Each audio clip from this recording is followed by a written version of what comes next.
ॐ विश्वाणदेव सवितर्दुतान् परासु यद्भद्रं तन्नयासु। ॐ भद्रं कर्णेभिः शृणुयामदेवा भद्रं पश्येमाक्षिभिर्यत्रा स्थिरैरङ्गैस्तुष्टुवांसस्तनूभिः व्यसेमहि देवहितं यदायुः। ॐ वेद प्रेमियों सुधी श्रोताओं संप्रति हम सब ऋग्वेद के षष्ठ मंडल के 49वें सूक्त के 90वें मंत्र की व्याख्या में प्रवेश करने जा रहे हैं। इस सूक्त के मंत्र दृष्टा जिसमें है ऋजीश भारद्वाज, छंद त्रिष्टुप और देवता विश्वदेवा। शीर्षक है यजनीय त्वष्टा देव। अब संबंधित मंत्र का सर्वप्रथम सस्तर पाठ हो जाए।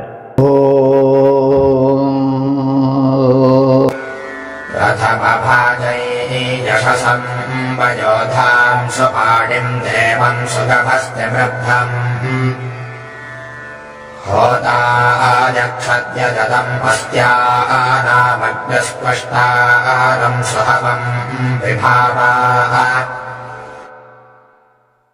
इस नवम मंत्र में अग्निदेव से आग्रह है कि वे त्वष्टा देव को यज्ञ में आवाहित करें। तो वे अग्निदेव कैसे हैं? होता देवों को आवाहन करने वाले हैं, बुलाने वाले हैं। विभावा देदीप्यमान है और वे जो अग्नि हैं सुहोम त्वष्टारम। सुहोम माने पूजनीय, त्वष्टारम माने त्वष्टा देव को, यक्षत माने उनका यजन करें, पूजन करें, सत्कार करें। तो त्वष्टा देव कौन देव हैं? त्वष्टा शिल्पी को कहते हैं। तो देव में जैसे विश्वकर्मा है वैसे शिल्पी को भी समझिए। वैसे शिष्य में जो वैविध्य है, जो आकर्षण है, जो विचित्रता है, उस विचित्रता को लाने वाला कोई है अवश्य। चित्र है तो चित्रकार भी है। तो परमात्मा की शक्तियां अनेक रूपों में विभक्त हैं, ये हम सब जानते हैं। तो जो उसकी शिल्प शक्ति है उसको ऋषियों ने त्वष्टा नाम दिया है। तो ऐसे त्वष्टा देव का अग्निदेव यज्ञ में आवाहन करें। वे त्वष्टा देव कैसे हैं? कि दिशम त्वष्टारम प्रथम भाजम। वे अपने गुणों के कारण प्रथम भजनीय हैं। यशसम यशस्वी है। वयोधाम माने अन्न धारण करने वाले हैं। वय अन्न को कहते हैं, धाम माने धारण करना। तो अन्न से मतलब यावत खाद्य पदार्थ है जिससे जीव जंतु प्राणी मात्र जीवित रहते हैं। तो उस आहार को वे धारण करते हैं, यानी उनके कोश में समस्त आहार हैं। और वे कैसे हैं? सुपाणिम सुगभस्तिम, सुंदर भुजा वाले हैं। सुंदर भुजा कौन है? जो दान दे। तो दाने न पाणी न तो कंकणे न कहा भी गया है। तो जो भुजा की शोभा होती है, पाणी की जो शोभा होती है वो दान से होती है। न तो कंकणेन कंगन पहन लेने से नहीं होती। तो इसी तरह से विभाति काया करुणा पराणाम परोपकारेण दत्तचंदनेन, तो वे सुपाणी हैं, शोभन भुजा वाले हैं। देवम माने अनेक प्रकार के दान देने से दिव्य हैं, देव हैं। तो दाने पाणिम नत कंकड़ेन, वो सुपाणी हैं, शोभन प्रदान करने वाले हैं।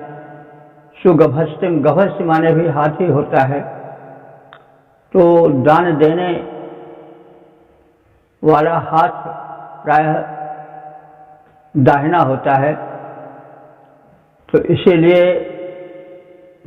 सुपाणी और गभस्ति दोनों हाथ के पर्यायवाची यहाँ दे दिए गए। वे सुंदर हाथ वाले हैं, दानादि गुण से विभूषित भुजा वाले हैं।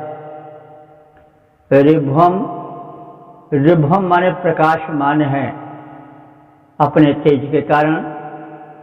पश्चानाम यजतम, और प्रजाजनों से, जनमंडल से यजनीय है, पूजनीय है। तो हे अग्निदेव, ऐसे पूजनीय त्वष्टा देव का आप आवाहन करें, उनका यजन पूजन सत्कार करें। प्रथम यजनीय यशस्वी अन्न धारण करता, सुशोभन हाथों वाले, दानादि गुणों से विभूषित भुजा वाले, प्रकाशमान, प्रजाजनों के पूज्य, त्वष्टा देवता का दीप्तिमान अग्निदेव यहाँ यज्ञ भूमि पर यजन करें।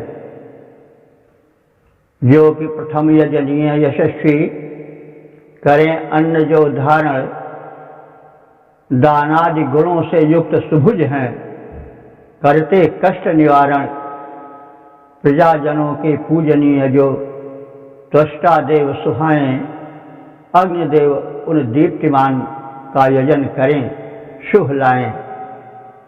ओम वेद प्रेमियों, सुधी श्रोताओं, संप्रति हम सब ऋग्वेद के षष्ठ मंडल के 49वें सूक्त के 10वें मंत्र की व्याख्या में प्रवेश करने जा रहे हैं। मंत्र दृष्टा ऋजीश भारद्वाज, छंद त्रिष्टुप, देवता विश्वदेवा, शीर्षक है रुद्रदेव का स्तवन। और संबंधित मंत्र का सर्वप्रथम सस्वर पाठ हो जाए। भवनस्य पितरं गीर्भिराधे रुद्रं दिवा वर्धया रुद्रभक्तौ गृहन्त वृश्वपजरं सुषुम्नमृधग्भुवे मकविने शितासाः। इस 10वें मंत्र में रुद्र देवता के यजन पूजन करने हेतु प्रस्ताव रखा गया है।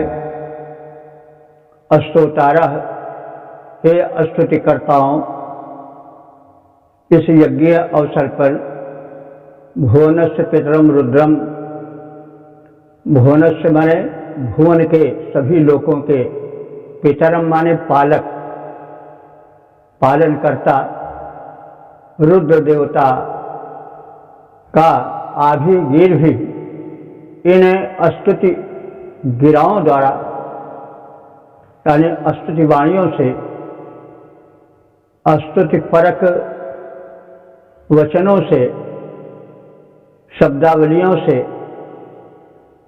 दिवावर्ध है। दिन में उनके यश का विवर्धन करो, यशोगान करो। तो रुद्र एक वेद के महत्वपूर्ण देवता हैं।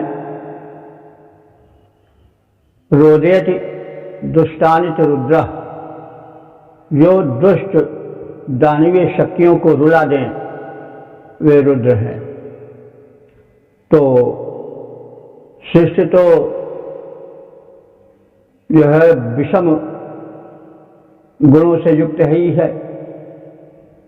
यहाँ दैवी शक्तियों के साथ आसुरी शक्तियां भी हैं। परस्पर विरोधी गुण धर्मों का प्रत्येक स्थान पर इस सृष्टि में अनुभवन और दर्शन होता है। तो दुष्ट शक्तियां जो हैं, दुर्वृत्तियां जो हैं, वे मानवीय शक्तियों को, दैवी शक्तियों को दबाती हैं, क्योंकि वो परस्पर विरोधी हैं। तो इससे सृष्टि में असंतुलन की स्थिति आती है। तो जो दिव्य शक्तियां हैं वे उन दानवीय शक्तियों का दमन करती हैं। तो रुद्र उनमें से प्रथम है। वे दुष्टों को रुला देते हैं, यानी रुला रुला कर मारते हैं, बहुत कष्ट देते हैं। और पितर भी वो है, पितर माने पालक। जैसे पिता पितर सब एक ही चीज है। पिता भी इसीलिए पिता कहा जाता है क्योंकि वो पालन करता है। तो पितरम रुद्रम, सज्जनों के परिपालक, दुष्टों को रुला देने वाले रुद्र देवता को हे स्तोत्रगण, तुम आभी गिर भी इन स्तुतिपूर्ण वाणियों से दिवावर्धे दिन में उनका यशोगान करो। अक्तो रुद्रम, अक्त कहते हैं रात्रि को। अक्तो माने रात्रि में भी रुद्रम, उन रुद्र देव का गुणगान करो। कविना इशितासा, बुद्धिमान रुद्र से प्रेरित होकर बृहंतम विश्वम अजरम सुषुम्नम, महान दर्शनीय जरा रहित उत्तम सुख देने वाले हृदक हुए उन महान यशोवर्धन करने वाले देव की प्रशस्तियां हम भी गाते हैं। तो हे स्तुतिकर्ताओं, उत्तम स्तुतियों से भुवन पालक रुद्र का यशोगान करो, दिनों रात करो। प्रेरित होकर दर्शनीय महान जरा रहित उत्तम सुखदाता रुद्र कि हम सदैव स्तुति गाते हैं। तो हम उनकी महत्ता के कारण सदैव उनके स्तुति में रत रहते हैं। तो हे स्तुतिकर्ताओं, तुम भी उनकी स्तुति में दत्तचित्त रहो, क्योंकि वे भुवन के परिपालक हैं, दुष्ट दानवी शक्तियों को रुला देने वाले हैं। हम दैवी शक्ति के या देव शक्ति के उपासक हैं, इसलिए विरोधी, अवरोधक, दुष्ट दानवी शक्तियों को रुला देने वाले रुद्र का तुम भी स्तवन करो दिनों रात, और हम भी स्तवन करें, क्योंकि स्तुति से देवगण प्रसन्न होते हैं, उनकी सुप्त शक्तियां जागृत होती हैं। स्तुति का यही महत्व होता है कि उससे जो शक्ति सुप्त रहती है वो जागृत होती है। किसी को जब हम उसकी प्रशंसा करते हैं तो उसमें जो निहित शक्ति होती है वह उस ओर यानी प्रार्थी की ओर क्रियाशील हो जाती है। मोटे रूप से देखें, जब हम प्रार्थना पत्र डालते हैं सामान्य, तो जिसको कोई वस्तु प्रदान करनी होती है, यानी वह अधिकारी जिसके हाथ में कोई चीज है देने की, तो तदर्थ जब हम प्रार्थना पत्र देते हैं और उसमें प्लीज यानी कृपया प्रदान करें, अनुग्रहित करें, ऐसे शब्दों को डालते हैं, तो जो दाता है वो ग्रांट कर देता है, तत्काल उसको दे देता है।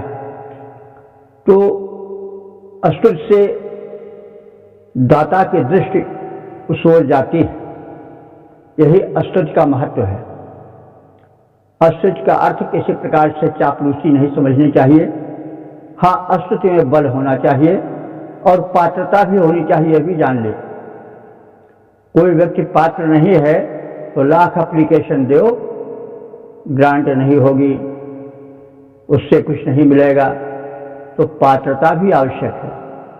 केवल अस्तुति मात्र से इसी काम नहीं चलेगा।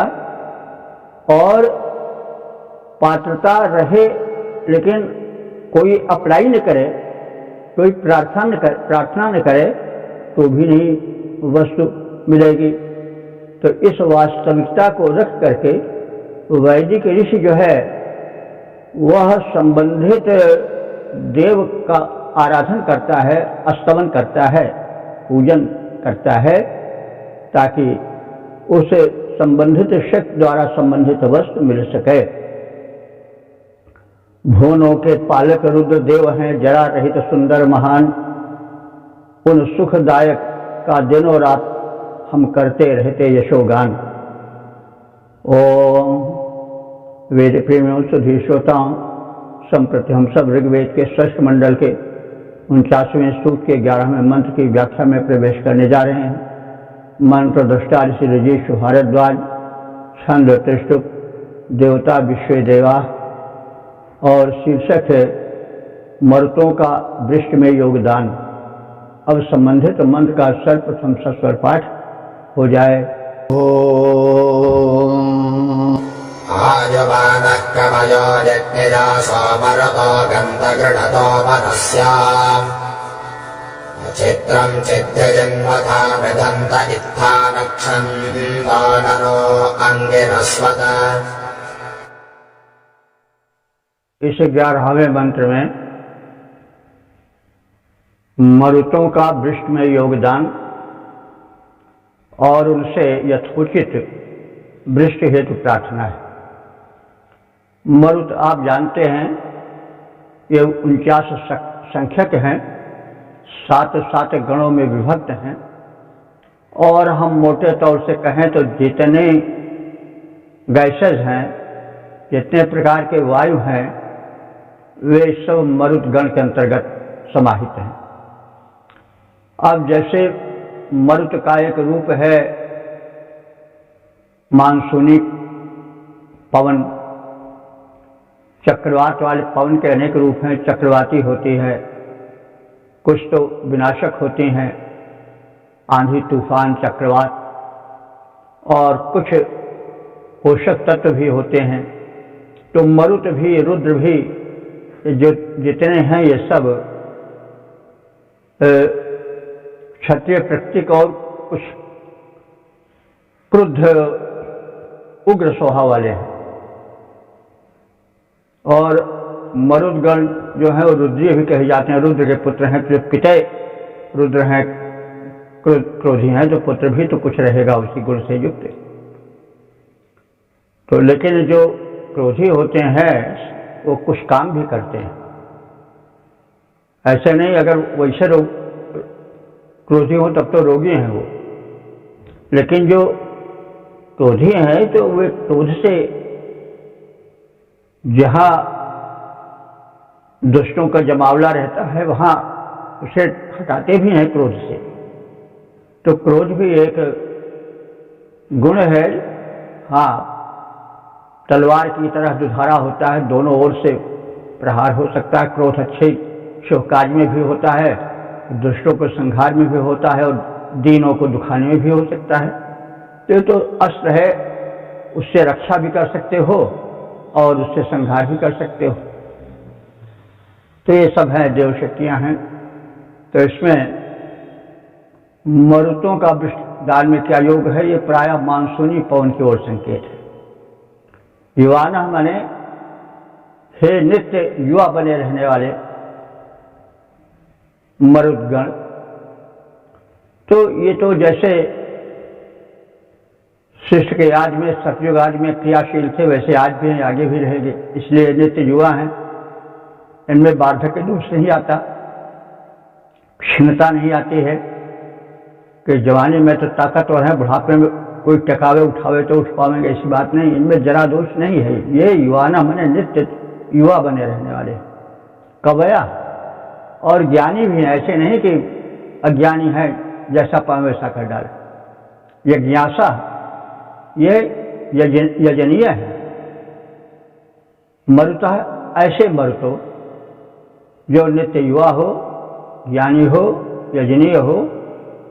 गृणतः वर्ष्याम आगंत, गृणतः माने अस्तुतिकर्ताओं के निकट आओ आगंत। नरः हे नेता मरुतो, नेता माने जो अग्रगण्य हो, पथ प्रदर्शक हो, उसको नर कहते हैं, नेता कहते हैं।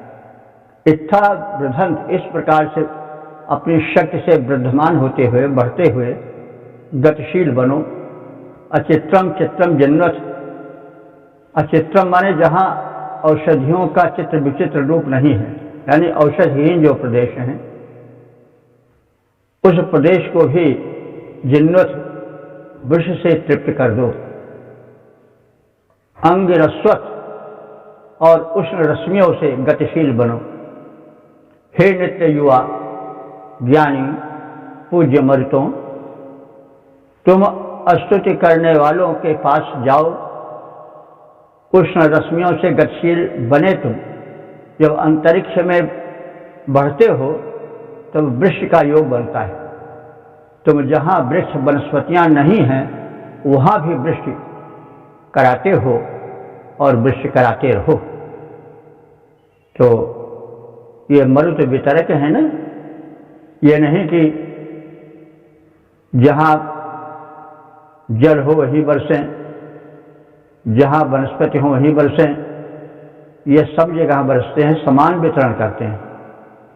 देवों में और मनुष्यों में ही अंतर है। देव वही, मनुष्य वही अपना धन लगाते हैं, जहाँ कुछ मिले उसी का स्वागत सत्कार करेंगे, जिससे कुछ खींच सकें।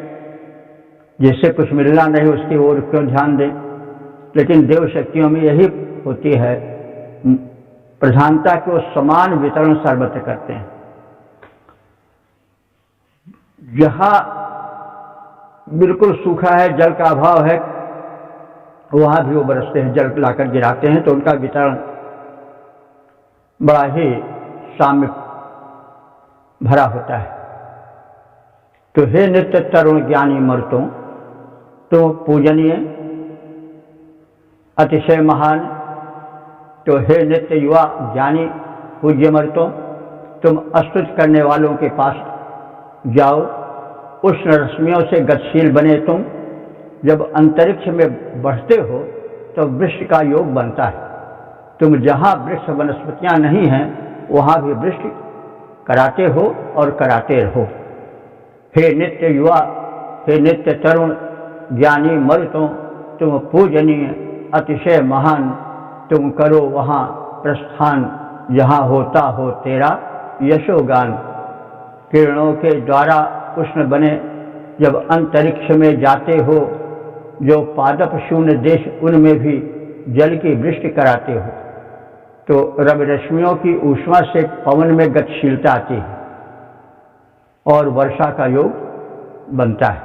यह विज्ञान है। ओम वेद प्रेमियों, सुधी श्रोताओं, संप्रति हम सब ऋग्वेद के षष्ठ मंडल के 49वें सूक्त के 12वें मंत्र की व्याख्या में प्रवेश करने जा रहे हैं। मंत्र दृष्टा ऋषि ऋजीश भारद्वाज, छंद त्रिष्टुप, देवता विश्वदेवा। शीर्षक है अस्तुत्य मरुदगण। अब संबंधित मंत्र का सर्वप्रथम सस्वर पाठ हो जाए। रविराज प्रतपसे तुराजा आजोथे पशुरक्षिरस्तम् सपिस्पृशति तन्विश्रुतस्यस्त्रभिर्ननाकम् वचनस्य विपाः। इस 12वें मंत्र में मरुतों की स्तुति करने से उनकी शोभा वृद्धि होती है, प्रसन्न होते हैं। और इसे ध्यान में रख करके बड़े चाव से, बड़ी लगन से उनकी स्तुति करनी चाहिए। अस्तोतारा, हे स्तुति करताओ, वीराय प्रअज, तुम अपने स्तुति के माध्यम से इन वीर मरुदगण के समीप पहुंचो, उनका सानिध्य प्राप्त करो और तुम्हारी प्रार्थनाएं इन मरुतों के प्रति किस तीव्रता से बढ़ती हैं और किस तीव्रता से उनकी ओर पहुंचे, इस तथ्य को स्पष्ट करने के लिए उपमा दी जा रही है, दृष्टांत दिया जा रहा है। जैसे पशुपालक पशुवृंद को सायं घर की ओर प्रेरित करते हैं, वैसे ही स्तोतागण मरुदगण की ओर अपने स्तोत्र प्रेरित करें। तो पशु रक्षी यूथा यो अस्तम, पशु रक्षी माने पशुओं का रक्षक, जो उनको चराता है, ले जाता है, घुमाता टहलाता है, वही पशु का रक्षक है, वही पशुपालक है। तो वो पशुपालक जैसे पशुओं के जूथ को घर की ओर ले चलता है सायंकाल में, वैसे ही स्तोतागण मरुदगण की ओर अपनी स्तुतियों को ले चलें, यानी स्तुतियों को प्रेरित करें। उसके लिए दृष्टांत दिया गया। सायंकाल जिस तीव्रता से, जिस लगन से कि कहीं कोई गाय बिछुड़ी रह न जाए, इसलिए वे उसको बड़े ध्यान से घर की ओर ले चलते हैं, वैसे स्तोतागण भी रुद्रदेव की ओर अपनी स्तुतियां ले जाएं कि और उन स्तुतियों में कोई ऐसा गुण संबंधित देव का छूटे न। तो इस लगन से, इस ध्यान से रुद्रदेव की स्तुति करें। पशु रक्षे यूथा यो अस्तम, अस्तम माने घर को, यानी पशुशाला की ओर। जैसे पशु रक्षे, पशु का रक्षक उनको ले चलता है, पशुपालक ले चलता है इन पशुओं के यूथ को, वैसे तुम प्रार्थना के समूह को उन रुद्रदेव की ओर ले चलो। सह वचन से विशाह श्रुतस्य, वह प्रवीण की स्तुति तार्मपि स्पृशत, उस प्रार्थित देव रुद्र के शरीर का स्पर्श करती है और उसे सुशोभित करती है। कैसे? अस्त्र भी न नाकम, जिस प्रकार से नाक माने आकाश, नाक माने स्वर्ग होता है, लेकिन स्वर्ग आकाश में ही तो है। तो अस्त्र भी न नाकम, जिस प्रकार से अस्त्र भी माने नक्षत्रों से आकाश तेजस्वी दिखता है, तो जिस प्रकार से तारावलियां आकाश को जगमगा देती हैं, वैसे हे स्तुतिकर्ताओं, तुम रुद्रदेव को अपनी स्तुतियों से जगमगा दो, उनके गुण को, दिव्यता को सबके सामने स्पष्ट करके सुशोभन रूप में प्रस्तुत करो। जैसे पशुपालक पशुवृंद को सायं घर की ओर प्रेरित करता है ध्यानपूर्वक, वैसे ही स्तोतागण मरुदगण की ओर अपने स्तोत्र प्रेरित करें।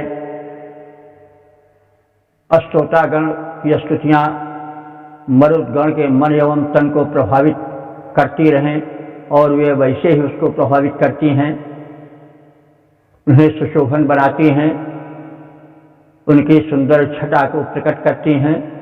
जैसे तारकावलियां आकाश को सजा देती हैं, उसको सुशोभन बना देती हैं, वैसे स्तुतियों के माध्यम से ये रुद्रदेव बड़े सुशोभन रूप में जनमंडल में दिखने लगते हैं।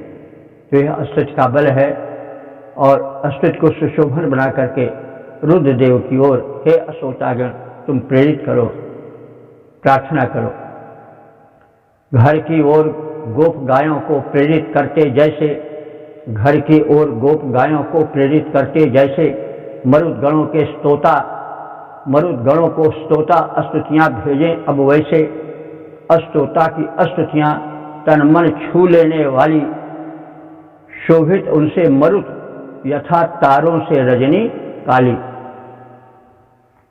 ओम वेद प्रेमियों सुधी श्रोताओं, संप्रति हम सब ऋग्वेद के 6ठ मंडल के 49वें सूक्त के 13वें मंत्र की व्याख्या में प्रवेश करने जा रहे हैं। मंत्र दृष्टा ऋषि ऋजीश भारद्वाज, छंद त्रिशुभ देवता विश्वदेवा, शीर्षक है विष्णु का पराक्रम। अब संबंधित मंत्र का सर्वप्रथम सस्वर पाठ हो जाए।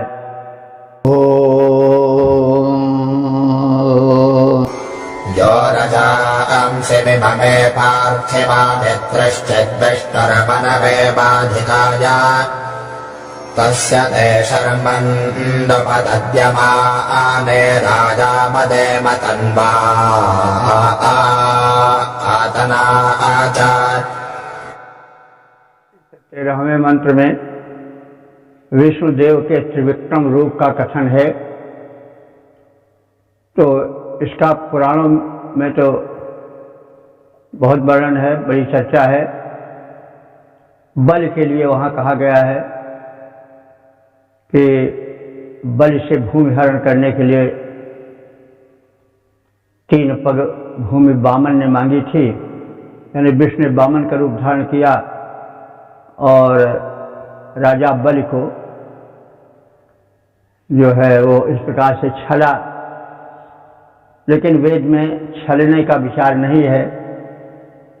अब वो वेद से निकल करके पुराण में कुछ थोड़ा उससे पृथक होकर के वर्णित हुई है। तो यहाँ पर राजा मनु के लिए कहा गया है कि राजा मनु के हित के लिए जो विष्णु ने है वो त्रिविक्रम धारण किया। वहाँ देवों के हित के लिए या मनुष्यों के हित के लिए है पुराणों में। तो विष्णु के त्रिविक्रम रूप का जिसकी पुराणों में बड़ी चर्चा है, वहाँ वामन कहा गया है। यहाँ वामन आदि का कोई चर्चा नहीं है। ये तो वेद के ही संकेत विस्तृत हुए हैं। कुछ परिवर्तन संसार का नियम है, इसलिए अभिव्यक्तियों में भी परिवर्तन होता है, लेकिन मूल सबका वेद ही है। तो यह विष्णु, जिस विष्णु ने बाधिताय मनवे यानी असुरों से बाधित राजा मनु के लिए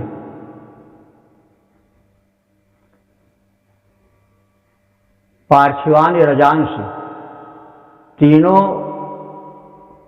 पार्थिव लोगों को यानी तीनों लोगों को तीनों पदों से त्रिभुवि में अपने 3 पादक्षेप द्वारा नाप लिया था और नापने का पराक्रम किया था। त्रिभुवि में 3 पगों से नापने का पराक्रम किया था। तस्य के उसी व्यापक विष्णु के द्वारा प्रदत्त भवन में, शर्मन माने सुखप्रद भवन में, हम सब उनके उपासक राया, रई माने धन होता है, राया माने धन से युक्त होकर के, तन्वा माने स्वस्थ सुंदर शरीर से युक्त होकर के, और पुत्रों और तनाच और उनके पुत्रों यानी पौत्रों के सहित मदेम माने सुख पूर्वक आनंद पूर्वक रहें। तो धन से युक्त निरोग स्वस्थ शरीर वाले होकर हम पुत्र पौत्रों सहित सानंद उस घर में रहें जिस घर को विष्णु ने हमें प्रदान किया है, जिन्होंने कि त्रिविक्रम रूप धारण करके राजा मनु को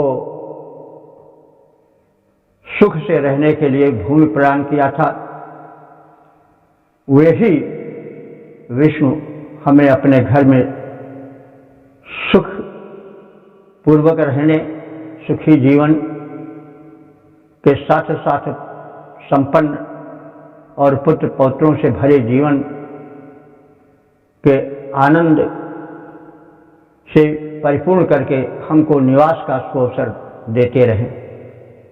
तो जिस विष्णु ने असुरों से बाधित राजा मन के लिए तीनों पार्थिव लोकों का 3 पगों में नापने का पराक्रम किया था, उन्हीं विष्णु के द्वारा प्रदत्त आश्रय में, घर में हम उनके उपासक संपन्न होकर स्वस्थ शरीर से पुत्र पौत्रों समेत सानंद निवास कर सकें। असुरों द्वारा बाधित थे मनु, राजा दुख पाते थे, किया विष्णु ने यत्न क्योंकि नृप कष्ट उठाते थे। 3 पगों से नापे तीनों लोग, कष्ट जो दूर भगाए, करें कृपा वे विष्णु, सुखी हम सब घर में रह पाए। ओम वेद प्रेमियों सुधीर श्रोताओं, संप्रति हम सब ऋग्वेद के 6 मंडल के 49वें सूक्त के 14वें मंत्र की व्याख्या में प्रवेश करने जा रहे हैं। मंत्र दृष्टा ऋषि ऋगीश भारद्वाज, छंद त्रिशुभ, देवता विश्वदेवा। शीर्षक है अहिबुघ्न भग सवितारी, समस्त देवों की प्रार्थना। अब संबंधित मंत्र का सर्वप्रथम सस्वर पाठ हो जाए। तन्नाहिर्बध्या अद्भिरर्कैस्तत्पर्वतस्तत्सविता च नो आधात् तदोषधेभिरभिरातिशा च भगः पुरं धर्चिन्वतु प्रराजे। इस 14वें मंत्र में कुछ विशिष्ट देवों का नाम लेकर, जैसे मेघ, पर्वत, सविता के साथ साथ जो विश्व देव है, माने संपूर्ण देवमंडल है, जिनकी गणना नहीं की जा सकती है, वे सब मिलजुल करके हम आराधकों को अन्न, जल, औषधियों आदि आवश्यक वस्तुओं से परिपूरित करें, सारे अभावों का हरण करें। तो इन्हीं भावों को समेटा गया इस मंत्र में। अहिर्बुधना माने मेघ, क्योंकि मेघों में अहि माने सर्प यानी वृत्तासुर लेटा रहता है और वृक्ष को रोके रहता है। वो तो जब इंद्र का वज्र प्रहार होता है, विद्युत चमकता है, तो वो वृत्तासुर या जो वो दानवी शक्ति है जलावरोधक, वो नष्ट होती है और जल वृष्टि होती है। तो अहिर्बुध का यहाँ अर्थ है एक शब्द में मेघ। तो ये देवता हैं हमारे यहाँ। देवता उसे माना गया है जो दे वो देवता है, भले ही वो हमें जड़ प्रतीत हो, लेकिन जो नहीं देता है वो दानव है, भले ही वो परम चेतन, परम शक्तिमान क्यों न हो, लेकिन देता नहीं तो देव नहीं कहा जा सकता। तो दानादि गुणों से जो युक्त होता है वही देव है। तो मेघ देते हैं, जल देते हैं, इसलिए वो देव है। तो मेघ देव या अहिर्बुघ्न अर्कैः न अद्भि तत्, वे अर्कैः माने अस्तुति मंत्रों से, न माने हम सबको, अद्भि माने अद कहते हैं जल को, अद्भि माने जल के साथ साथ, चनः धात, चन माने होता है चना, चना माने अन्न प्रदान करें, यानी जल और अन्न दोनों प्रदान करें। कौन? अहिर्बुघ्न देव। अहिर्बुघ्न माने मेघ। तो मेघ जब बरसते हैं तो जल तो मिलता ही है, साथ साथ वृक्ष से अन्नोत्पत्ति होती है और अन्न भी मिलता है। यहाँ चना शब्द है, चना माने अन्न, तो चना संपूर्ण अन्न के लिए है, आहार के लिए है। लेकिन बाद में ये चना जो आज हम चणक कहते हैं, चना कहते हैं, वह एक अन्य विशेष में सीमित होकर रह गया। चना एक प्रकार का अन्न है, 2 दालों वाला प्रचलित अन्न है, उसे चना कहा जा सकता है, कहा जाता है। लेकिन पहले यह यावत अन्न है सबके लिए प्रयुक्त होता था। तो ये जो अहिर्बुद्ध हैं, मेघदेव हैं, यह अस्तूयमान होकर के हम लोगों से प्रार्थित होकर के जल के साथ साथ अन्न भी दें। पर्वत भी तत् सविता, और वे सविता देवता भी तत्राति साचा, और जितने विश्व देव हैं, समस्त देवमंडल है, वो हमें औषधियों द्वारा अभिमाने चारों ओर से संपन्न करे। पुरंधी भगः राय प्रजिन्वंतु, पुरंधी कहते हैं बुद्धिमान, भग हमारे भग देवता, 12 आदित्यों में भग भी एक देवता है। तो पुरंधी भग, पुरंधी माने बुद्धिमान, भग का विशेषण है।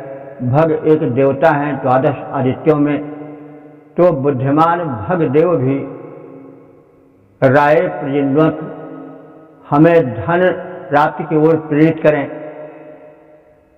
क्योंकि धन ही धन्य करता है।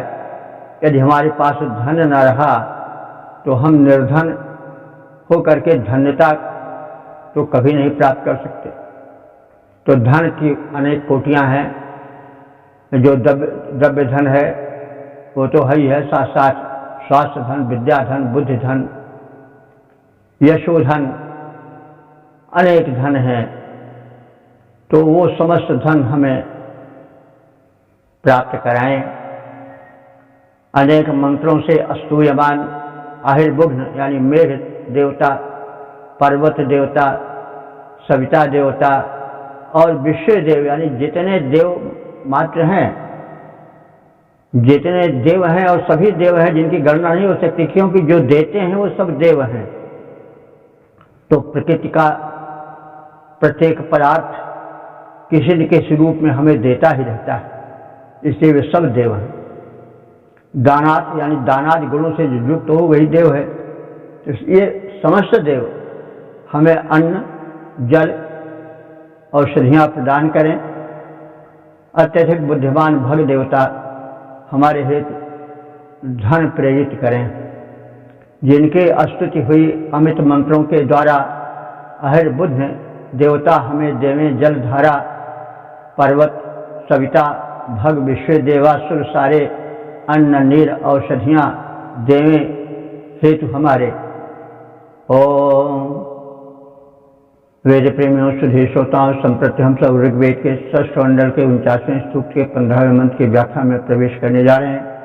मंत्र दृष्टा ऋषि भारद्वाज, छंद शक्वरी, देवता विश्व देवा। शीर्षक है समृद्ध आवास की याचना। अब संबंधित मंत्र का सर्वप्रथम सस्वर पाठ हो जाए। लोनारजं रथ्यं दर्शनिप्रां बलवेरं महरतस्य गोपाम् क्षयं दाताजरय्येन जनान् स्पृधो अदेभिरभिचक्रमामभिष आदेभिरभ्या अश्नवामा। इस 15वें मंत्र में देव विशेष या कुछ देवों की ही स्तुति नहीं है, वरन एक साथ संपूर्ण देवमंडल की, जिसको विश्व देवा कहा जाता है, जिसकी गणना नामकरण संभव ही नहीं है, क्योंकि इतनी शक्तियां हैं कि उनकी गणना कोई कर ही नहीं सकता है। जितने जीव जंतु हैं, जितने जड़ चेतन पदार्थ हैं, सब देव हैं, क्योंकि सब किसी न किसी रूप में कुछ न कुछ देते ही रहते हैं। इसलिए दानाद देवता दीपनाद व देवा ये सभी देव हैं। तो यहाँ कुछ विशिष्ट देवों की स्तुति न कह करके विश्व देवा के अंतर्गत समस्त देवों को समेटकर उनकी स्तुति की गई। और स्तुति की शहीद की गई है सुदृढ़ संपन्न भवन हेतु। तो वो सुदृढ़ संपन्न भवन कैसा हो, जिसे हमें दात माने दे, यह विश्व देव संपूर्ण देवमंडल, वो घर कैसा हो। अजरम क्षयम, अजर माने जो कभी जरा दोष से पीड़ित न हो, यानी कभी वह श्रीहीन न हो, शोभाहीन न हो, बुढ़ा न हो, यानी खंडहर न बने, पुराना न हो जाए, नित्य नवीन बना रहे, अजर हो, जरा दोष रहित हो। ऐसे क्षय, क्षय कहते हैं घर को। देखिए ये शब्द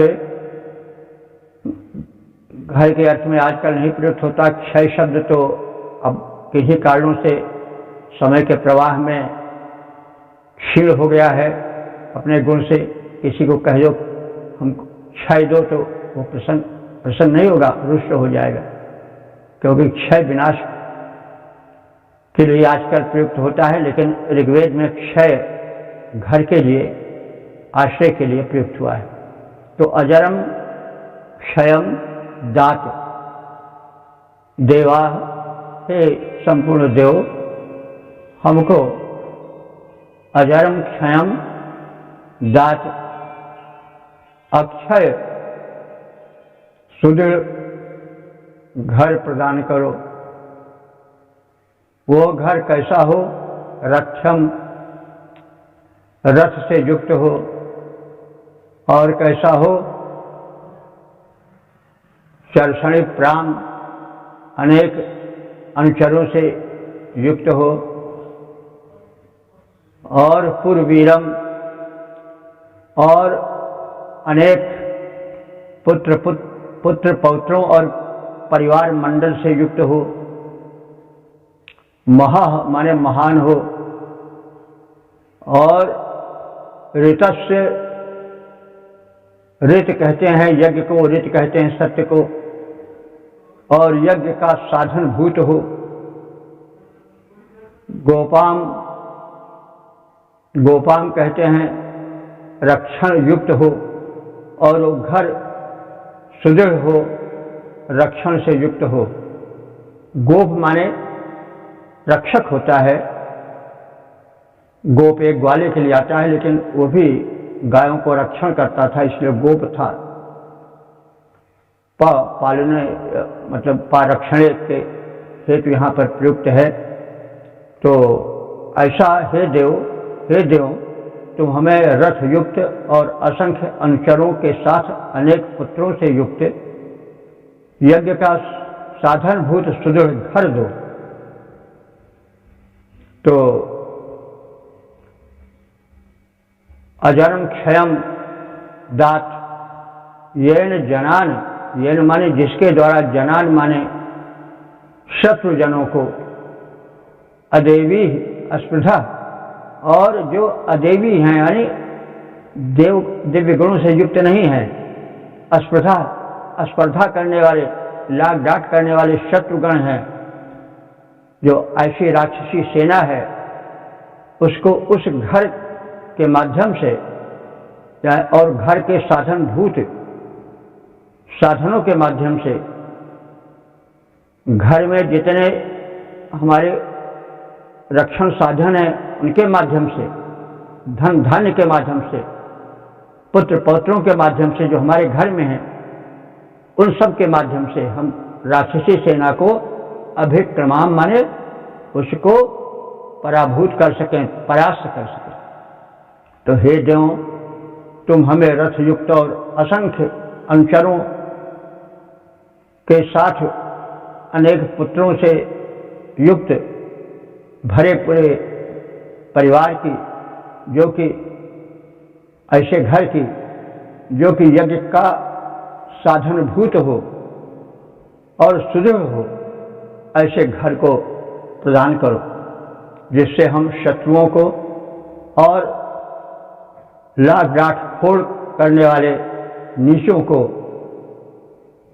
स्पर्धा करने वाले राक्षसी सेना को परास्त कर सकें और देवत्व का विजय ध्वज फहरा सकें।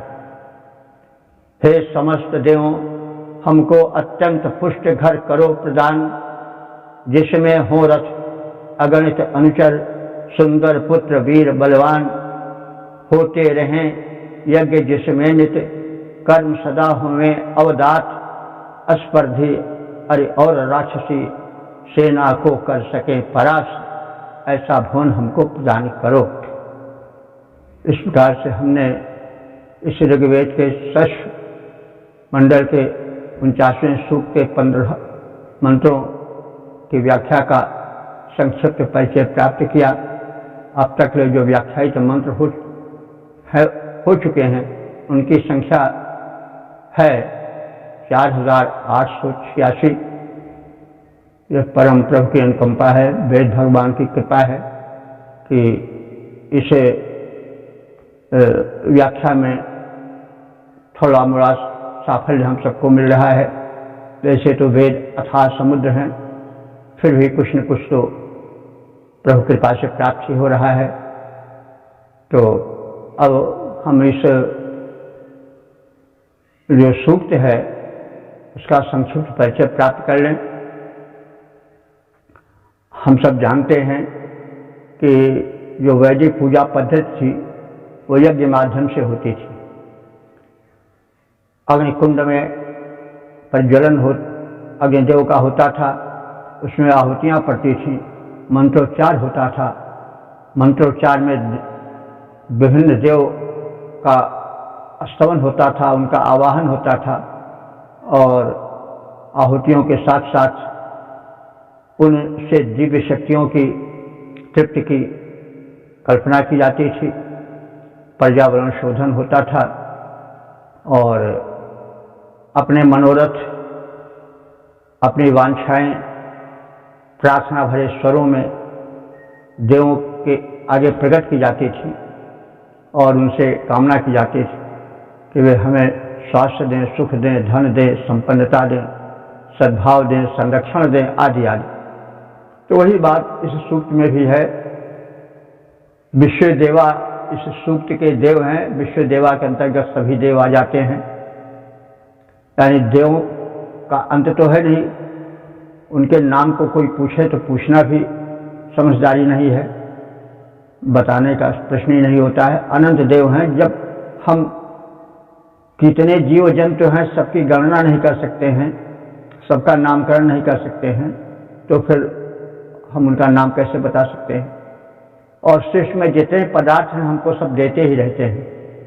यहाँ तक कि सत बिच्छू भी किसी न किसी रूप में सृष्टि के संवर्धन में ही सहायक है, क्योंकि जो अंतरिक्ष से विश्व तत्व निकलता है तो वो अगर इन सर्पों द्वारा न शोषित कर लिया जाए और जो विषैले वृक्ष या वनस्पतियाँ हैं वे उसको न सोख लें तो सीधे प्राणियों पर उसका प्रभाव पड़ेगा और मनुष्य विषैला हो जाएगा। तो उनका भी योगदान किसी न किसी रूप में है, सकारात्मक या नकारात्मक रूप में हमारे हिते ही हैं। और अंत में विषय से विषमौसम का हम प्रयोग भी देखते हैं। सर्प के विष को हम सर्प से ही नाश करते हैं। जैसा विष होता है वैसा ही हम प्रयोग करते हैं, तो विष को भी अमृत में बदला जाता है। तो बहरहाल उस विधाता की जितनी सृष्टि है वो सब निरर्थक नहीं है, सब सार्थक है। और वे किसी न किसी रूप में जब हितकर हैं मानव के, तो वे भी देवकोट में ही आते हैं। इसलिए उनकी संख्या अनंत है, ना उनका नाम किया जा सकता है नामित, ना उनका पूर्ण गुण प्रकट किया जा सकता है, ना उन पर प्रश्न करने का प्रश्न ही उठता है। बस विश्व देवा कह करके यह संतोष कर लिया जाता है कि जितनी परिचित अपरिचित नामित या अनामित शक्तियां हैं वे सब हमारे नमन को स्वीकार करें। तो यज्ञ में प्रथम मित्र और वरुण देवों का आवाहन है। अग्नि की स्तुति है कि वे यज्ञ में इन देवों का आवाहन करें। सूर्य की दो पुत्रियां दिन प्रभा और निशा प्रभा का भी वर्णन है काव्यपूर्ण। वायुदेव और पर्जन्य देव के जीवनदायिनी शक्ति और वृष्टि हेतु प्रार्थना का भी कथन है। अश्विनी कुमारों की स्तुति है, वे स्वास्थ्य के नियामक देव हैं और जो वैश्विक आरोग्य शक्ति है उसके संरक्षक हैं, उनकी भी प्रार्थनाएं हैं। पूषा देवता सूर्य का रूप जो कि पोषण प्रदान करता है, उससे पोषण हेतु और दूषित पदार्थों को विनष्ट करने हेतु शक्ति प्राप्त करने हेतु प्रार्थनाएं हैं। सरस्वती देवी की भी स्तुतियां हैं। त्वष्टा देवता जो कि शिल्पी हैं देव, उनकी भी स्तुतियां हैं। रुद्र देव जो कि दानवीय शक्तियों को रुलाते हैं, उनकी भी प्रार्थना है। संरक्षण की और दया दृष्टि रखने की स्तुतियां हैं। मरुदगढ़ सुवृष्टि करा में यह तथ्य प्रकट किया गया है। समस्त देवों से प्रार्थना की गई है वे हम सबको अन्न जल औषधियाँ दें, स्वास्थ्य दें, समृद्धि दें, संपन्नता दें, शत्रु बाधाहीन स्वस्थ जीवन दें और अंत में उत्तम भवन की कामना की गई है जिसके आश्रय में हमारे संपन्न जीवन की जितनी सामग्रियां हैं वे रह सकें। पुत्र परिवार भरा पूरा घर सुख समृद्धि से परिपूर्ण जगमगाता हुआ घर, नौकरों चाकरों परिकरों से युक्त पशु प्राणियों से युक्त घर प्रदान करें और उस घर के माध्यम से हम लोकहित करें और दिव्य जीवन बितावें, यज्ञ आदि कर्म करें। इस हेतु सुंदर संरक्षण दिव्य भवन की भी अंतिम मंत्र में यानी समापन वाले मंत्र में कामना की गई है। तो इस प्रकार से दिव्य भावनाओं की और एक दिव्य जीवन की झांकी मंत्रों में मिलती है, प्रार्थनापूर्ण जीवन की झांकी मिलती है और एक दिव्य जीवन, सुखी संपन्न जीवन, बाधा विहीन जीवन, प्रगतिपूर्ण जीवन की कामना लगभग सभी मंत्रों में, सभी सूक्तों में देखी जा सकती है। कहीं कम, कहीं अधिक, कहीं प्रकट, कहीं गुप्त, बस जीवन निर्माण संबंधी योजनाएं वेद मंत्रों में गुम्फित हैं। इस प्रकार से हम वेद भगवान का समर्चन करें, उनके प्रचार प्रसार में योगदान करें और विश्व कल्याण का एकमात्र साधन वेद है। इसमें मानवता मानवता मानव मानव में भेद नहीं है। केवल दो कोटियां रखी गई हैं, एक कोटि देव की, एक कोटि दानव की। इसमें जाति पाति का कहीं कोई प्रवेश नहीं है। जो सृष्टि के संतुलन में, सुख सौहार्द में सहयोग दे वो देव है और जो असंतुलन सृष्टि में पैदा करे वो दानव है। और देव की विजय हो, दानवों का क्षय हो, यह आवश्यक है और उसी से संबंधित वेद मंत्र हैं। देवों की स्तुतियां हैं ताकि देव शक्तियां जागृत हों, हम उनका लाभ उठा सकें। कहीं किसी प्रकार का और जाति पाति का भेदभाव नहीं है।